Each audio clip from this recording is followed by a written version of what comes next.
Welcome back to Twisted Tales of Murder. What would you eat if you were given a final meal? Caviar and champagne, or maybe a McDonald's hamburger? It is a prison custom to allow death row inmates to choose their last meal before being executed. Food preferences can indicate a lot about an individual, with death row meals being no exception. Some are over the top, like the crimes that they committed, yet others are surprisingly simple and even outright bizarre. Most people are familiar with the fact that death row inmates are often able to request a final meal. However, you may not be aware there are restrictions, and many states simply don't allow them.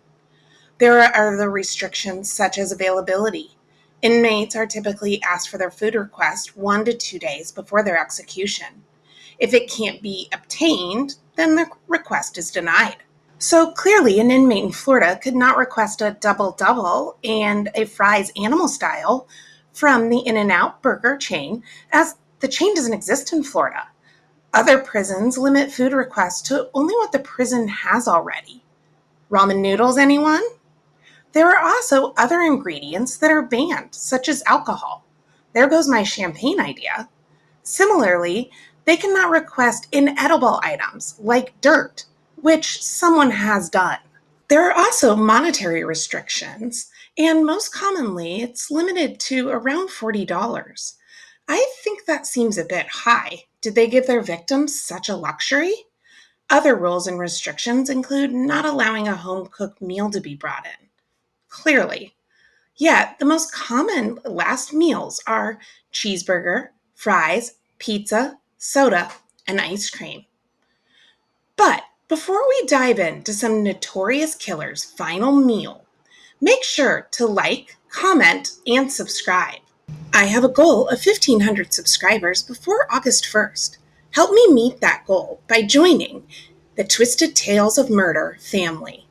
Now, here's some notorious death row inmates and serial killers, and what they chose as their last meals. Eileen Wuornos was one of the most famous female serial killers of all times. She murdered at least 7 men between 1989 and 1990.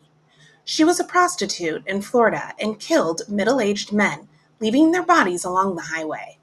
Wuornos was arrested in 1991 and admitted to killing, but claimed that she did so in self-defense after the men assaulted her.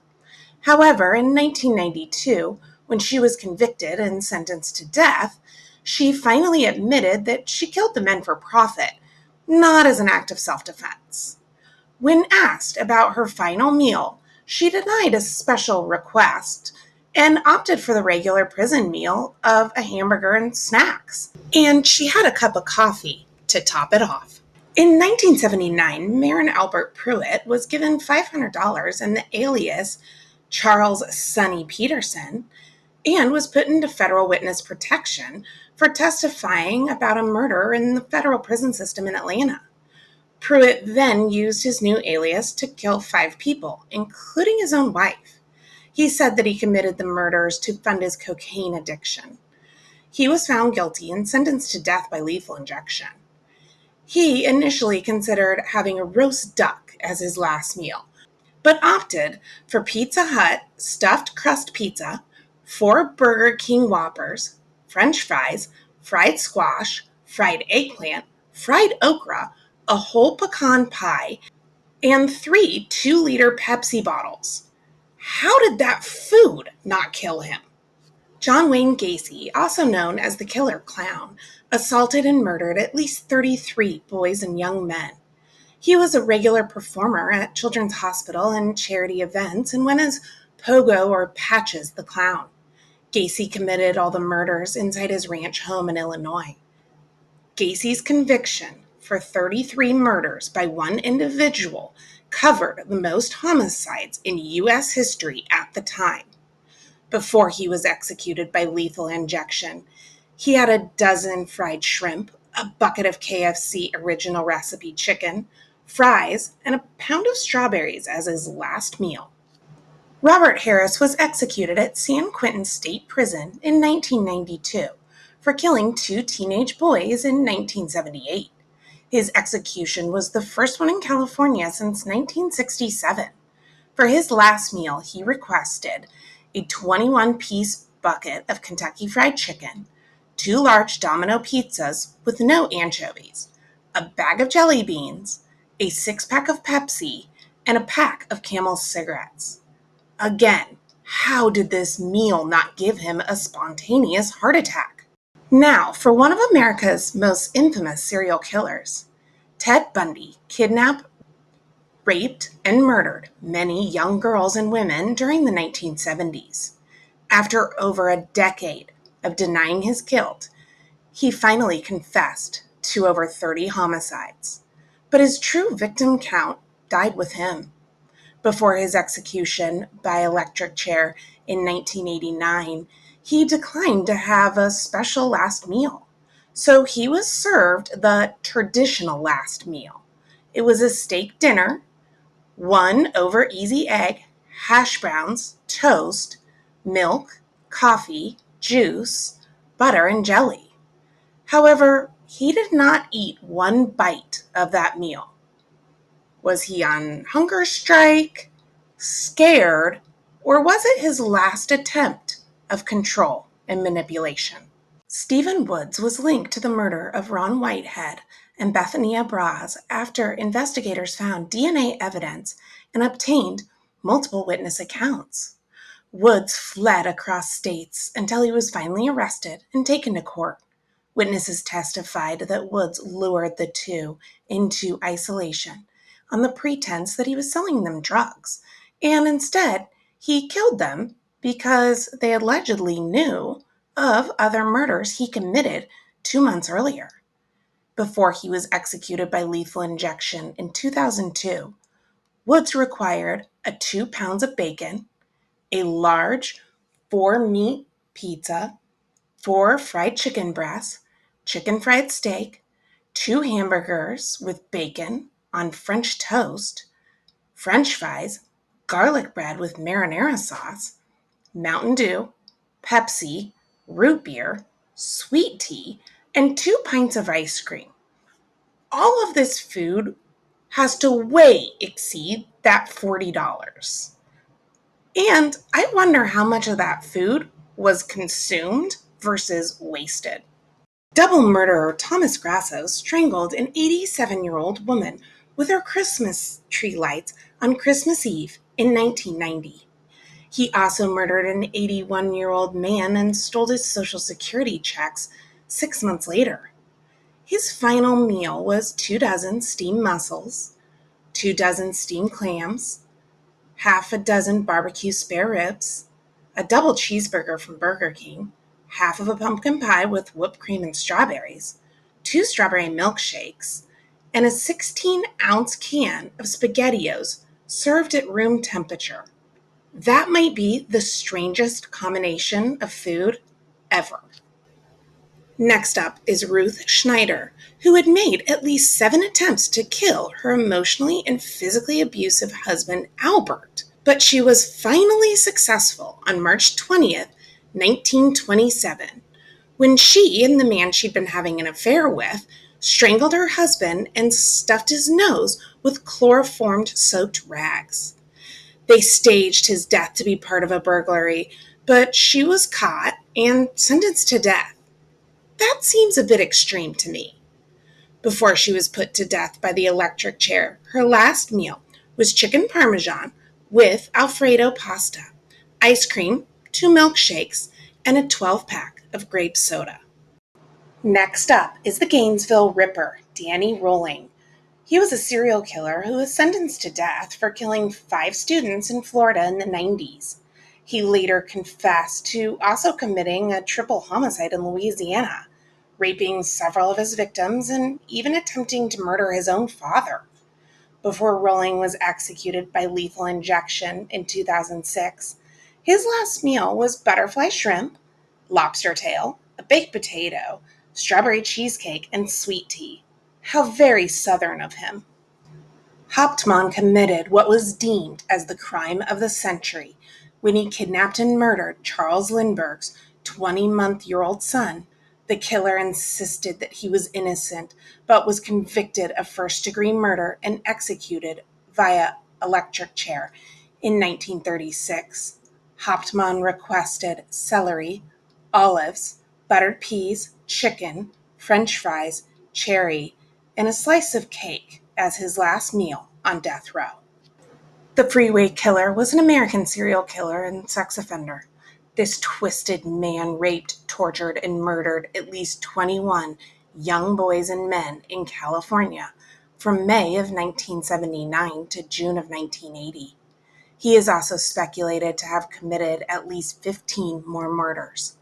He spent 14 years on death row before his execution by lethal injection in 1996. For his last meal, he had 2 pepperoni and sausage pizzas, 3 servings of chocolate ice cream, and 3 six-packs of Coca-Cola and Pepsi. Victor Fager was executed back in 1963 after kidnapping and murdering a doctor. He was the last person to ever be sentenced to death in Iowa. He decided to choose a single olive for his last meal. The reason why he chose this meal is even more strange. He told guards he hoped an olive tree would grow from his grave as a sign of peace. Okay. Steven Anderson is a serial killer known to have killed at least 8 victims, but he's best known for the murder of an 81-year-old retired piano teacher. He broke into her house, cut her phone lines, shot her in the face, and then sat down at her kitchen table and ate some noodles and fried eggs. His meal was interrupted when the sheriff's department arrived at the scene. Before he was executed, Anderson requested to have 2 grilled cheese sandwiches, a pint of cottage cheese, a slice of peach pie, chocolate chip ice cream, and radishes. I'm just glad he didn't order noodles and a fried egg. The first woman to be executed by lethal injection after the reinstatement of capital punishment, dubbed the Death Row Granny, Velma Butterfield, requested a bag of cheesy doodles and a can of Coca-Cola as her last meal. Ex-Army soldier and security guard Timothy McVeigh is the American terrorist and man behind the Oklahoma City bombing. This tragic event demolished a federal building that was filled with thousands of people. The explosion damaged over 300 nearby buildings. In total, McVeigh killed 168 people. He is titled as having committed the worst act of domestic terrorism in the history of the United States. He was sentenced to death for the 168 counts of murder, and for his last meal, he was granted his request to have 2 pints of mint chocolate chip ice cream. H. Holmes is widely regarded as America's first serial killer and was executed on May 7th of 1896. However, his serial killer label is now in dispute as he was only convicted of 1 murder. Separating fact from fiction, when it comes to H. Holmes, this is problematic because no one knows how many people he actually murdered. Initially, Holmes claimed to have murdered 27, but some of them were actually found alive. The reason for this lack in clarity is largely down to a combination of his dishonesty backed by an over-exuberant journalism. What is also not clear are the facts that surround his so-called murder hotel. Despite blueprints revealing 100 windowless rooms, 51 doorways that opened to brick walls, stairs that led to nowhere, evidence suggests it was never used. The hotel also burned down in suspicious circumstances in 1895, only 3 years after it was built. So it is likely we will never know the full truth behind H. Holmes's murders. But what we do know is what his last meal was. It was a breakfast of eggs, toast, and coffee. Then, right before he was dropped beneath the gallows, he confessed to killing only 2 people. Remember how I told you that inmates cannot ask for inedible meals? Well, this man may be the reason why. James Edward Smith, the Texas killer they put to death in June of 1990, wins the prize for one of the oddest last meals requested. He asked for a clump of dirt. Because dirt is clearly not an approved food, they denied his request and gave him a bowl of yogurt instead. I am sure he loved that substitution. Now, for our last inmate. After killing a man in a restaurant, Rector was on the run for 3 days before he agreed to turn himself in to the authorities. However, instead of accepting his request, he decided to shoot a police officer and then try to kill himself, resulting in a self inflicted lobotomy. Despite his mental state, Arkansas Governor Bill Clinton made it a point to oversee his execution during his 1992 presidential campaign. Rector asked for steak, fried chicken, cherry Kool-Aid, and pecan pie for his last meal. He ate everything except for the pecan pie, telling the guards he was saving it for later. So, after hearing all of these strange and overindulgent final meals, have you decided what your final meal would be? Comment and let us know what you would order. Till next time, stay safe.